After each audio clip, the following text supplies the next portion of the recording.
నమస్తే అండి. నమస్తే అండి. మరికొన్ని రోజుల్లో ఎలక్షన్స్ వస్తున్నాయి. ఆంధ్రాకి సీఎంగా ఎవరు గెలిస్తే బాగుంటుంది? చంద్రబాబా, జగనా? జగన్ గారే గెలాలండి. ఎందుకండి?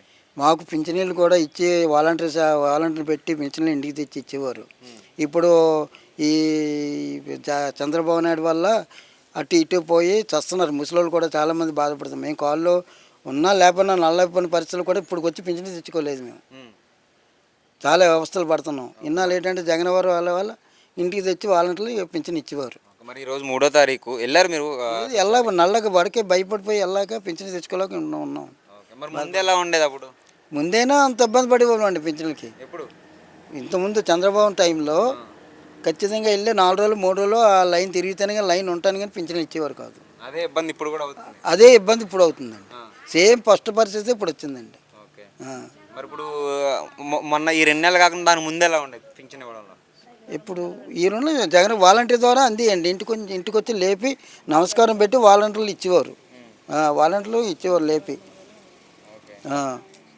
మరి మళ్ళీ ఇంటికి తెచ్చి ఇవ్వాలంటే ఎవరిని గెలిపిద్దాం అనుకున్నా? జగన్ గారిని గెలిపించాలండి.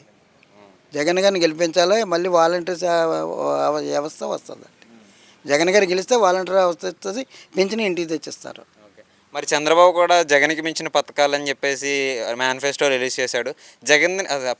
చంద్రబాబు జగన్కి మించిన పథకాలు ఇస్తా అంటున్నాడు కదా చంద్రబాబు.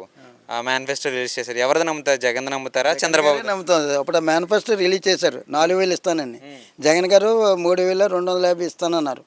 అలాగే 2,000 అంటే 500, 3,500 అలాగా ఖచ్చితంగా చెప్పారు ఆయన. ఈయన మేనిఫెస్టో పెట్టి తీసారు. అప్పుడే 4,000 పెంచినాయి. ఆ మేనిఫెస్టో పోయింది, అది ఎగిరిపోయింది 4,000ను. జగన్ గారు ఏం చెప్తే అదే జరుగుతుందని నమ్ముతారు. గ్యారెంటీ, ప్రజలంతా నమ్మకం. ఒక మాటలో మరి ముగ్గురు కలిసి వస్తున్నారు, చంద్రబాబు, పవన్ కళ్యాణ్, బీజేపీ. మరి జగన్ సింగిల్గా వస్తున్నాడు. ఎలా ఉండబోతున్నాయి? సింహం ఒకటేనండి. సింహంగానే ఉంటుంది.